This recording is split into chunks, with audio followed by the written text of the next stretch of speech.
오늘은 한적한 곳에 나가시다 라는 제목으로 마가복음 1장 35절에서 39절까지 말씀을 여러분과 함께 묵상하고 또 기도하는 시간들을 갖도록 하겠습니다. 먼저 우리 35절 말씀을 같이 한번 읽어보았으면 좋겠습니다. 35절 말씀을 같이 읽도록 하겠습니다. 새벽 아직도 밝기 전에 예수께서 일어나 나가 한적한 곳으로 가사 거기서 기도하시더니. 예, 오늘 본문에 보면 예수님이 기도하시는 모습을 보게 됩니다. 사실 예수님이 기도하시는 모습을 우리는 성경에 종종 보게 되는데요. 그러면 예수님께서 이때만 기도하셨을까요? 아니면 항상 기도하셨을까요? 사실 예수님은 매일 항상 기도하셨을 거예요. 그렇다면 왜 성경은 이때 기도하는 모습을 기록해 두었을까요? 그걸 통해서 우리에게 주고자 하는 메시지는 무엇일까요? 저는 오늘 여러분과 함께 예수님의 기도하는 모습을 통해서 살펴보길 원합니다. 이걸 통해서 주고자 했던 메시지는 무엇인지, 우리가 배울 수 있는 것은 무엇인지에 대해서 여러분과 몇 가지 이야기를 좀 나눠봤으면 좋겠습니다. 특별히 오늘 본문에 보면 새벽 아직도 밝기 전에 라고 시작을 해요. 아침 일찍 나가서 예수님께서 기도하신 모습들을 보게 됩니다. 오늘 우리가 예수님의 기도하는 모습 속에서 처음 배울 수 있는 것은 무엇이냐면 우선순위예요. 우선순위. 우리가 자칫 오늘 본문을 오해하기 쉬워요. 예를 들어서 이런 거죠. 예수님께서 새벽에 나가서 기도했지 않냐. 봐라. 기도는 새벽에 하는 게 제격이다. 새벽에 기도해야지 하나님 듣는다. 그런데 그렇지 않습니다. 예수님께서는 새벽에 기도하셨어요. 그런데 또한 동시에 밤이 맞도록 밤새 기도하셨습니다. 또한 정해진 기도 시간에도 기도하셨어요. 특별히 새벽에만 기도한 것은 아닙니다. 그렇다면 그날은 왜 새벽에 나가서 기도했을까요? 이걸 통해서 알 수 있는 것은 무엇일까요? 사실 우리는 계속해서 마가복음을 살펴보고 있습니다. 근데 마가복음 1장을 보면 재밌어요. 어느 안식일날 있었던 사건들이 쭉 기록되어 있습니다. 안식일날 예수님께서 무엇을 하셨습니까? 무엇보다도 회당에서 가르쳤어요. 가르치셨죠. 그 다음에 뭘 하셨어요? 회당에서 귀신 들린 자를 고치셨어요. 그런 다음에 오후엔 무엇을 하셨습니까? 베드로의 장모의 열병을 고치셨어요. 그리고 밤에는 무엇을 하셨습니까? 많은 병든 자를 고치셨어요. 이걸 보면 안식일날 예수님은 하루 종일 일찍이 사역하신 모습들을 보게 됩니다. 그리고 그 다음 날이 바로 오늘 본문이 읽은 35절이에요. 이렇게 하루 종일 사역하시면 어땠을까요? 예수님은 어떠셨을까요? 피곤하셨겠죠. 그리고 지치셨을 거예요. 그럼에도 불구하고 예수님은 그날에 뭘 한 거예요? 그 다음날 아침 일찍 뭐 한 거예요? 기도하신 거예요. 그럼 왜 기도하셨을까? 좀 쉬셔도 될 텐데. 그렇잖아요. 예수님도 인간의 몸을 입고 오셔서 하루 종일 일하면 쉬셔도 될 텐데 왜 기도하셨을까요? 예전에 종교개혁자 중에서 마르틴 루터라는 분이 있습니다. 그분은 이런 이야기를 했어요. 내가 바빠서 기도합니다. 우리는 흔히 바쁘면 기도를 쉬거나 생략하기 쉬워요. 그런데 오히려 뭐라고 이야기해요? 내가 바빠서 기도한다. 바쁘기 때문에 더 기도한다는 거죠. 왜요? 할 일이 많기 때문에. 기도하지 않으면, 기도해서 예수님 주시는 은혜를, 힘을 얻지 않으면 이 일들을 감당할 수 없다고 말하는 겁니다. 그날에 예수님은 왜 기도하셨을까요?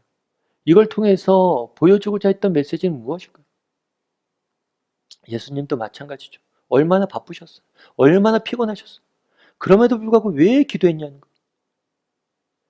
기도하지 않으면 이 일들을 감당하지 못하기 때문에 예수님은 기도하는 것을 보게 돼요. 제가 예전에 개척을 하기 전에 국제제자훈련에서 사역을 했습니다. 그때 오카노 목사님이 가끔 교육자 회의를 인도하실 때가 있었어요. 우리 훈련은 교육자들과 함께 교육자 회의를 하다 보면 가끔 그런 얘기를 하셨어요. 야, 너희들 요즘 말씀은 보냐? 기도는 하냐? 아, 그래도 우리가 다 목사들이고 목회자들인데 말씀 보고 기도 안 하겠습니까? 그런데 그걸 느닷없이 물으신 거예요. 그러면서 꼭 이 말을 덧붙였어요. 야, 가르치려고 하지 말고 가르치는 것 때문이 아니라 너희 영혼을 위해서 말씀 보고 기도는 하냐? 그렇죠. 목회자니까 누굴 가르치기 위해서 말씀 보는 경우들이 있습니다. 그런데 그게 아니라 너희 영혼을 위해서 보냐는 거. 참 그 이야기가 많이 인상에 남았어요. 그날에 예수님은 왜 기도하셨을까요? 정말 기도하지 않는다면 결코 단 한순간도 살아갈 수 없기 때문에, 오히려 더 바쁘기 때문에, 더 분주하기 때문에 시간을 내서 기도하는 모습들을 보게 됩니다. 우리도 마찬가지예요. 우리도 기도할 수 있었으면 좋겠어요. 정말 바쁘니까 더 정말 열심히 기도할 수 있는 사람이 되었으면 좋겠어요. 저는 어렸을 때 기억이 나요. 저는 어렸을 때 믿음이 좋지 않았습니다. 그래서 어머니 소매에 이끌려서 억지로 교회 나갔어요. 그러다 대학교 가서는 교회 잘 안 나가고 그랬어요. 그런데도 기억나는 게 있어요. 늘 어머니께서 새벽에 일어나셔서 저쪽 거실 한쪽 구석에서 기도하는 모습이 기억이 나요. 참 그 모습을 보고 제가 많이 힘을 얻었던 것 같아요. 내가 예수님 믿지 않지만 엄마가 날 위해서 기도한다. 목회자가 돼서도 늘 날 위해서 기도하는 어머님이 계시다는 사실 때문에 힘을 얻습니다. 바라기는 우리 다음의 식구들이 예수님처럼 기도했으면 좋겠습니다. 정말 예수님이 그날에 기도했잖아요. 바쁘고 지치고 힘드실 텐데. 오늘은 월요일 날 첫날입니다. 어제 온종일 또 예배드리고 또 가정에서 또 여러 가지 일들로 분주하게 지냈을지 몰라요. 또 이번 한 주가 우리는 매우 분주하게 지낼 겁니다. 그럼에도 불구하고 우리가 기억해야 될 것이 있어요. 정말 분주한 가운데서 하나님과 만나는 시간들을 게을리하면 안 됩니다. 그러면 죽어요. 다시 한번 돌아봤으면 좋겠어요. 예수님은 이렇게 하나님의 아들이잖아요. 그럼에도 불구하고 이렇게 하나님께 기도하는 시간, 교제하는 시간을 소중히 여겼는데 나는 어떤가? 제가 아까 어머니 말씀드렸죠. 저희 어머니 말씀드렸죠. 누군가 날 기억할 때 참 저 사람은 기도하는 사람이었어 라고 기억할 수 있는 사람인가? 참 그날의 제자들이 예수님의 모습을 떠올리면서 정말 그 분주한 가운데서도 기도했던 그 예수님의 모습을 회상한 거잖아. 참 저렇게 열심히 기도하셨던 분이셨구나 기억한 거잖아. 우리도 누군가에게 그렇게 기억되는 사람이 되었으면 좋겠습니다. 특별히 요즘 아침 묵상을 하고 있습니다. 하루에 10분, 길게 20분, 이 시간을 정말 우리가 하나님 앞에 드릴 수 있는 사람이 되었으면 좋겠어요. 아니 드려봤으면 좋겠어요. 하나님께서 우리 가운데 어떻게 일하시나? 오늘 본문에 보면 36절과 37절이 이렇게 되어 있습니다. 한번 같이 읽어볼까요? 같이 읽겠습니다. 시몬과 및 그와 함께 있는 자들이 예수의 뒤를 따라가 만나서 이르되 모든 사람이 주를 찾나이다. 아마 배경이 이렇게 되는 것 같아요. 예수님과 제자들은 어디서 잤냐면 베드로의 장모님 집에서 잔 것 같아요. 잤는데 아침 일찍 예수님께서 새벽에 기도하러 가신 거죠. 그런데 아침 일찍부터 누가 온 거예요? 사람들이 찾아온 거예요. 사람들이 찾아와서 제자들이 예수님을 깨우려고 방에 갔겠죠. 그런데 예수님께서 방에 안 가신 걸 보시고 다시 누굴 찾으러 간 거예요? 예수님을 찾으러 간 거예요. 그런데 재밌죠? 어떻게 예수님이 어디 계신 줄 알고 찾았을까? 예수의 뒤를 따라가 찾았다라고 그래요. 어떻게 찾았을까? 아마 이거는 습관 때문에 그런 것 같아요. 이날 하루만 예수님이 기도하신 게 아니에요. 늘 기도하셨기 때문에 알았어요. 제자들도. 새벽에 우리 주님이 어디 나가 계시는구나. 그래서 기도하러 찾아갔던 것 같아요. 분명 예수님은 그날뿐만 아니라 꾸준히 기도하셨음을 우리는 알 수가 있습니다. 이어서 38절과 39절 한번 볼까요? 같이 읽도록 하겠습니다. 이르시되 우리가 다른 가까운 마을들로 가자. 거기서도 전도하리니 내가 이를 위하여 왔노라 하시고 이에 온 갈릴리에서 전도하시고 또 귀신들을 내쫓으시더라. 오늘 본문에 재미있죠.